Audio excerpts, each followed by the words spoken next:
Você sabia que o nosso segundo filho, o Aidê, nasceu numa aldeia indígena? Algumas pessoas perguntaram como é que foi isso. Então eu vou contar essa história para vocês.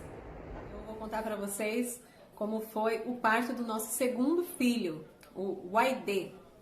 Waidê tem também um nome indígena, né? A nossa primeira filha se chama Mariana Maraiadu.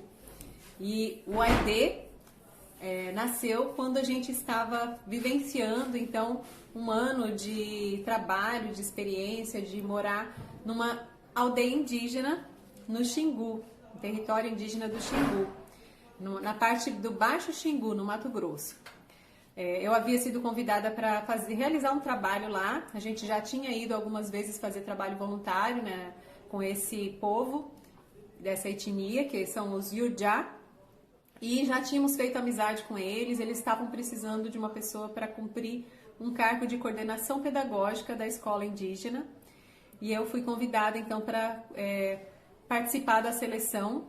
Participei da seleção, fui lá, fui aprovada e fui cumprir então com esse cargo. Levei a minha família junto, né? Eu e meu esposo já tínhamos então a Mariana com um ano, e então a gente foi morar no Xingu com os Yurjá numa cabana, numa oca, né? Numa casa, como era a casa que todos eles moravam lá, uma oca de madeira coberta de palha, o chão de terra batida, com pouquíssimos utensílios e móveis na casa, né? O que a gente tinha eram as redes que a gente dormia, uma mesa, um fogão que a gente levou da cidade para lá para cozinhar, um fogãozinho usado, de 4 bocas, que 2 delas funcionavam. E nessa vivência com eles, então, vivenciando no dia a dia ali como eles viviam, né? Dormindo como eles dormiam, morando como eles moravam. A nossa alimentação era praticamente bem parecida com a que eles tinham, apesar de que algumas coisas a gente trazia da cidade, coisas que faziam parte da nossa cultura, não da deles, né? Como, por exemplo, de vez em quando eu trazia uma pipoca para estourar para as crianças, né? Ou eu fazia para a gente comer em casa. Eu gostava de cuscuz, então eu comecei a fazer cuscuz, pão, de vez em quando eu fazia um pão integral, ou o arroz, né? A gente trazia um pouco de arroz integral da cidade para fazer. Então a gente tinha uma alimentação de certa forma um pouco diferente da deles, mas basicamente o que a gente se alimentava no dia a dia era como eles, né? A mandioca, o polvilho para fazer a tapioca, o peixe todos os dias. E aí durante então esse período que a gente estava lá, na verdade bem no início, nos primeiros dias que a gente estava lá, eu engravidei. E veio, então, comecei a sentir, né, alguns sintomas da gestação logo nos primeiros dias que a gente estava lá. Minha filha Mariana, que estava com 1 ano e pouquinho na época, ela começou a mamar muito, assim, mais intensamente, com mais vezes do que ela estava mamando antes, durante o dia e durante a noite também. Ela começou a acordar, assim, umas 10 vezes durante a noite. Eu quase não dormia, porque ela ficava pendurada no peito o tempo todo. Ela dormia um pouquinho, acordava e queria mamar. E durante o dia ela só ficava no meu colo. Eu comecei a perceber que tinha alguma coisa acontecendo, né? A Mariana já foi logo escancarando isso através das ações dela, né? Porque ela, estando tão ligada a mim, não tinha como as pessoas não perceberem que alguma coisa estava acontecendo. Eu comecei a perder peso durante esses primeiros meses de gestação, por conta dessa intensidade, né, de amamentação com a Mariana. E aí eu falei, bom, eu vou ter que dar um jeito de começar a fazer um desmame progressivo, porque ela tá chegando, ela já estava perto, né, dos 2 anos, durante a gestação.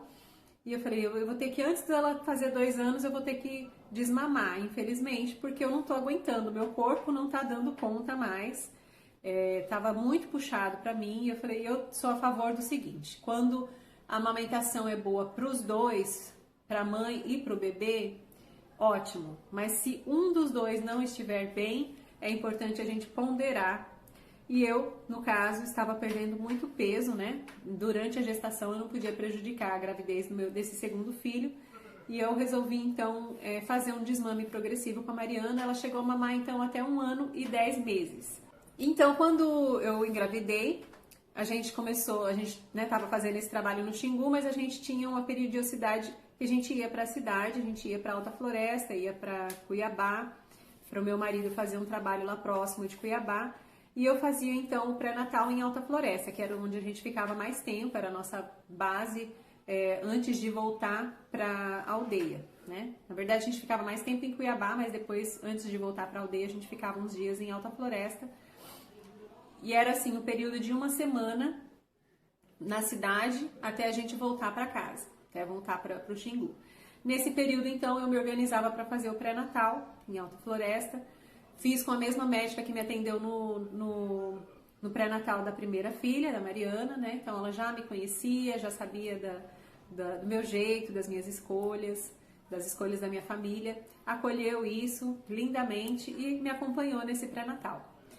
O AID, quando eu estava ainda durante a gestação, eu tive uma pequena perda de sangue no 3º mês, que me preocupou um tanto.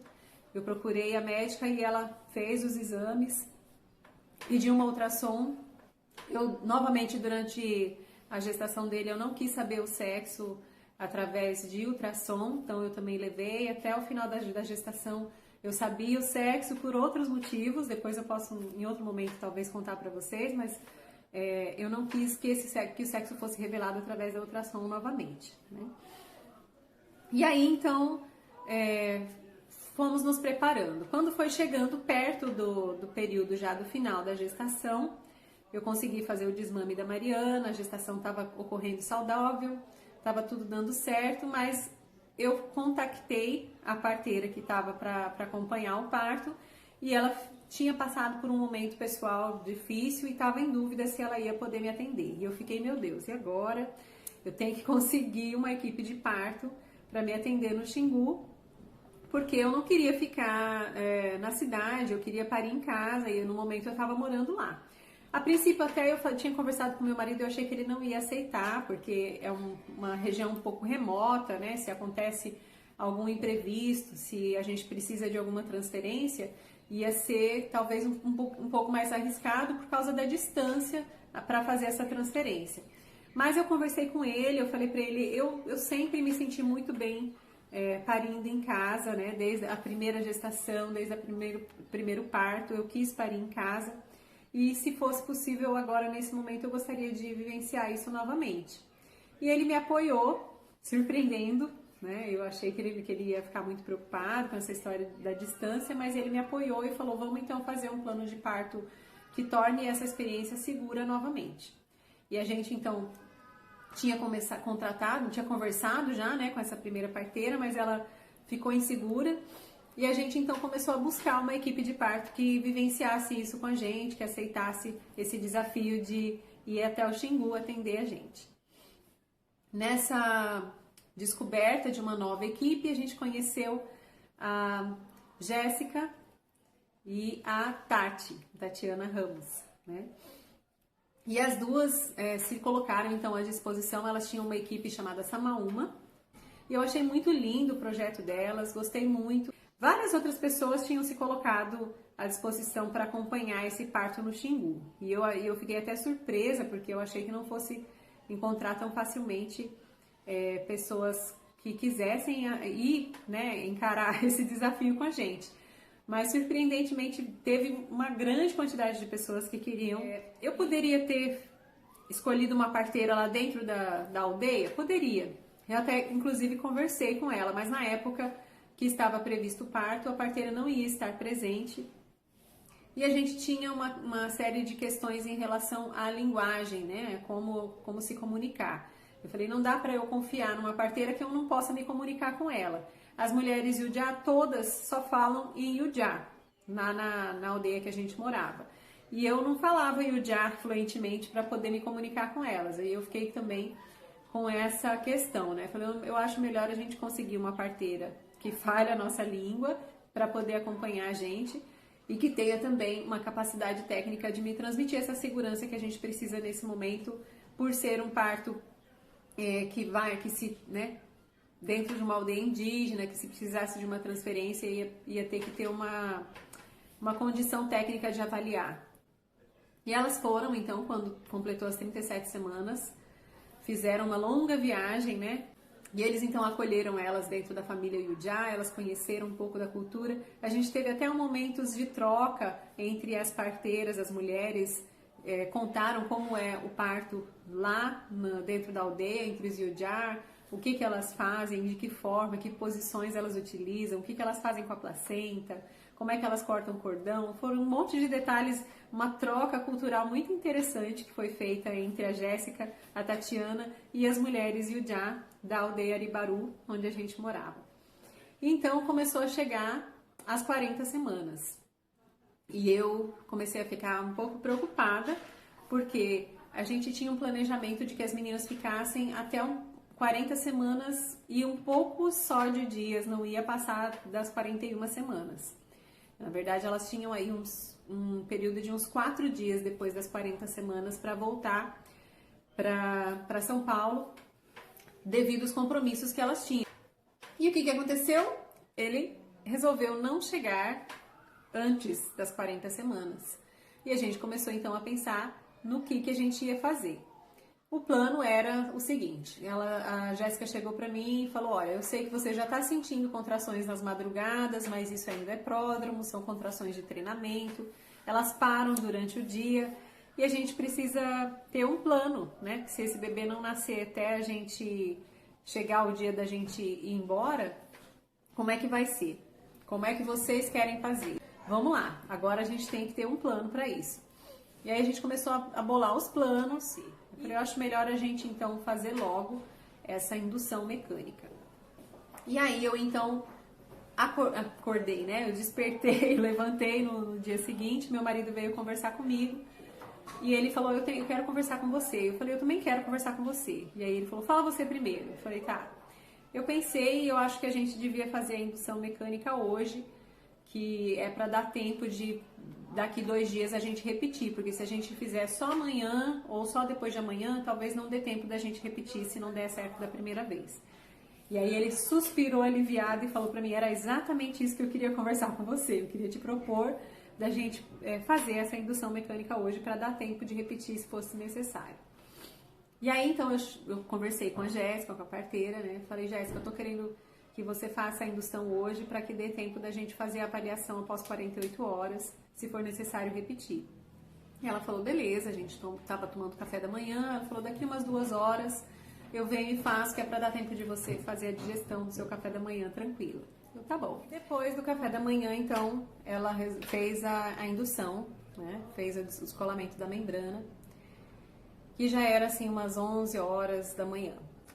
E aí foi então passando o tempo, durante o dia, depois do almoço eu comecei a sentir contrações mais fortes, ainda era pródromos, e fiquei em pródromos até o final do dia. Resolvi à tarde fazer um pão integral, fiquei ali amassando o pão, sentindo as contrações, dava umas agachadas, respirava fundo. E na noite anterior, antes de dormir, eu tinha dançado para a lua, era uma lua quase cheia, completa. Conversei bastante com a lua, fiz minhas orações, fiz minhas conexões com as minhas ancestrais e fiz o pedido de que desse certo, que ele nascesse às 40 semanas para que desse tudo conforme o nosso plano A. Então, quando foi chegando a noite novamente, seria o dia que a lua estaria realmente plena, né? Cheia, às 11h55 da noite daquele dia seria o horário da lua cheia, o pico da lua cheia, e eu comecei a sentir, né, a força dessa lua cheia através dessas contrações e pensei, nossa, fiquei bem animada, né? Falei, acho que vem hoje. Quando foi chegando o final da tarde, a gente comendo lá um pão integral quentinho que eu assei, eu já sentindo contrações mais fortes, comecei a marcar como é que estava o ritmo delas e percebi que lá pelas 7 da noite elas começaram a ficar realmente ritmadas e eu estava entrando em trabalho de parto franco.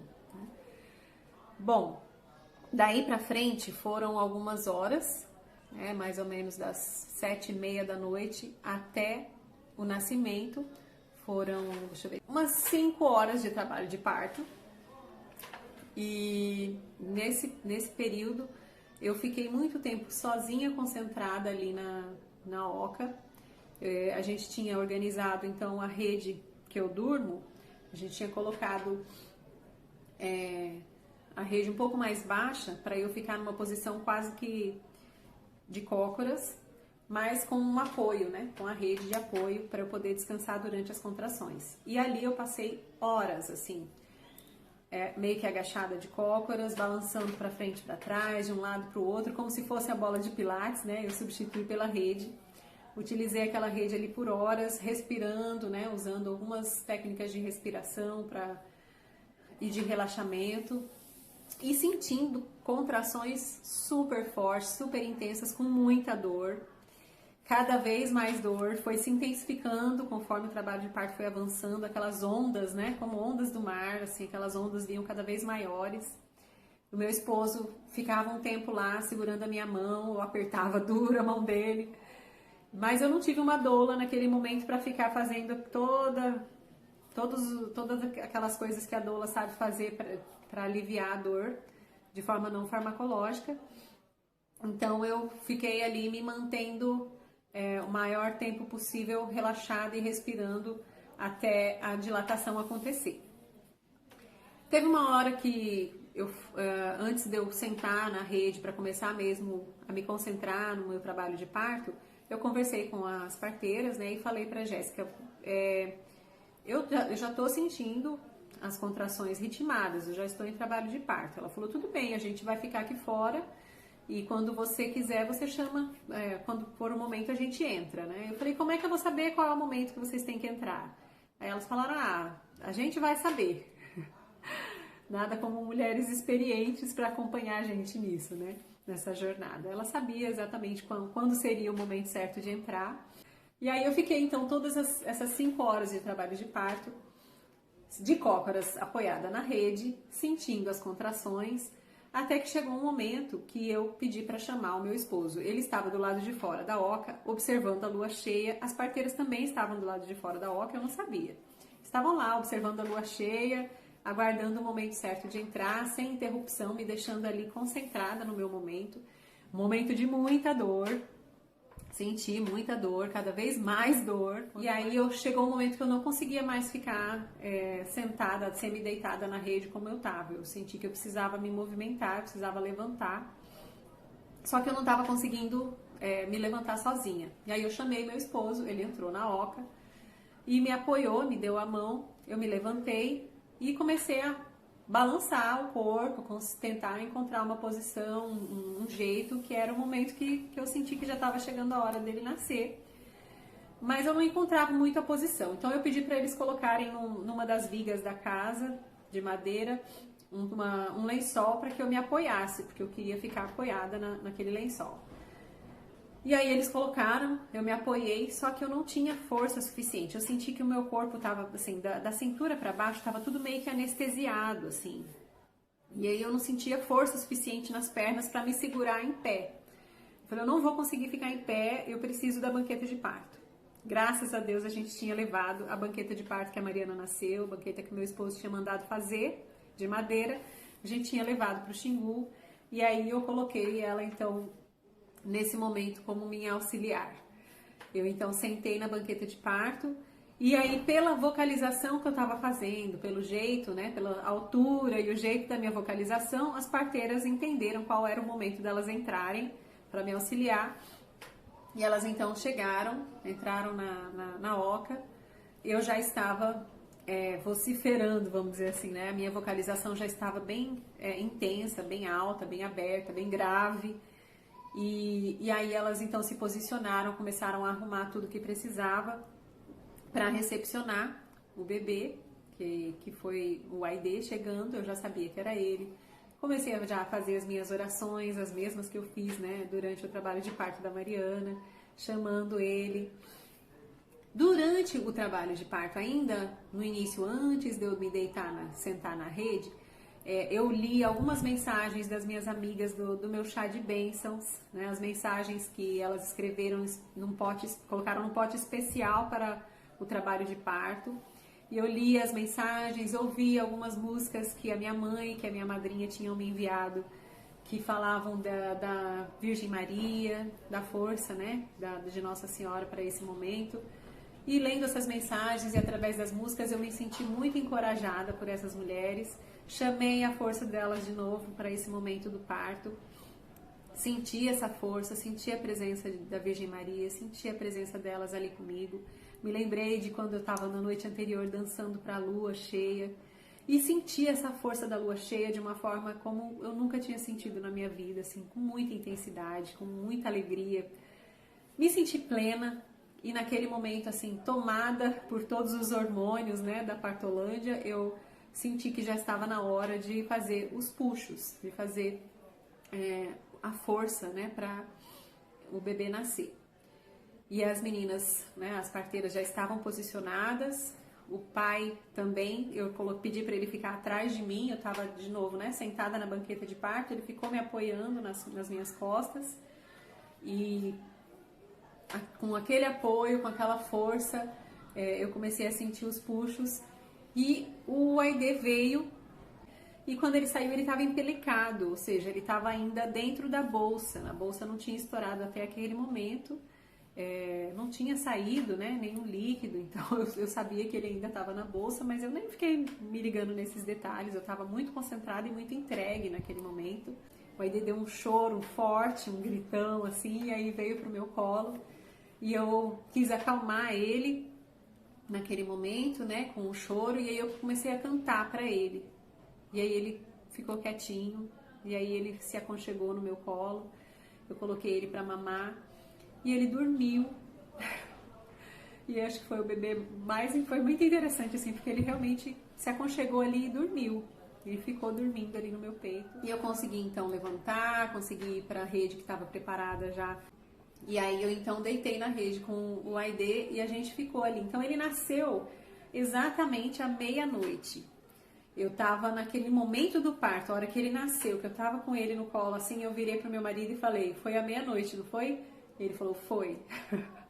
Eu sabia exatamente qual era o momento que ele estava nascendo, que tinha dado a meia-noite, e o meu esposo também confirmou isso, porque, sei lá, foi um instinto, né? Uma coisa que a gente já estava percebendo pela ligação que a gente teve naquele momento com a Lua.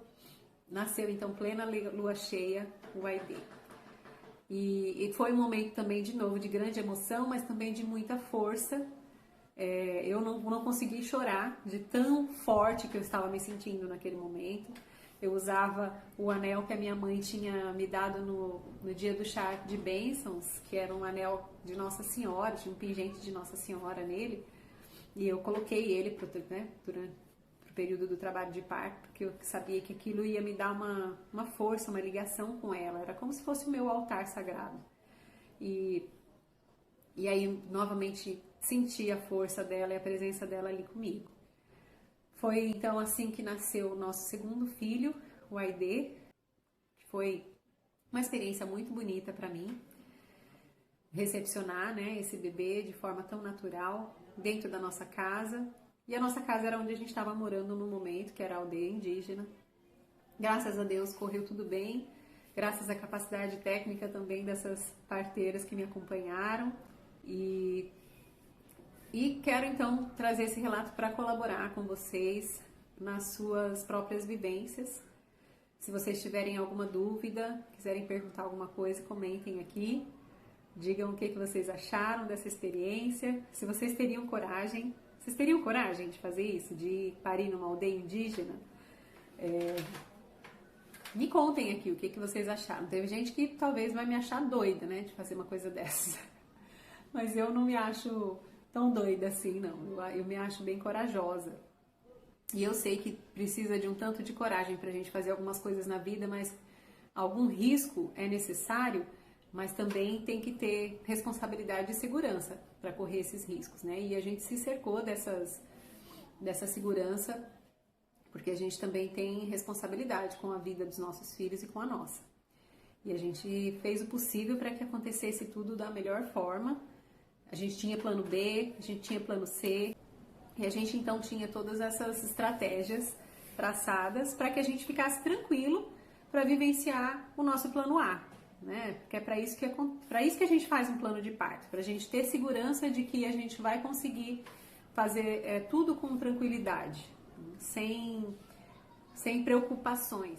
E aí então eu compartilho com vocês essa história, espero que vocês tenham gostado que compartilhem com outras pessoas, para encorajar outras pessoas a vivenciarem cada uma os seus partos, da forma como escolherem, da forma como sonharem e da forma que foi possível para cada um, acreditando na sua força, acreditando na sua capacidade, porque todas nós somos capazes de parir, todas nós temos uma força e todas nós temos também a força dos nossos ancestrais com a gente para nos apoiar, para conseguir realizar os nossos sonhos. Não só o sonho de parir, mas também, né, não só o sonho de ser mãe, porque muito mais do que parir, ser mãe é um grande desafio e a gente pode encarar isso de forma muito bonita pela vida, mesmo sabendo de todas os percalços, de todos os riscos, de todas as dificuldades. Também tem as facilidades, também tem o divertimento, também tem a leveza,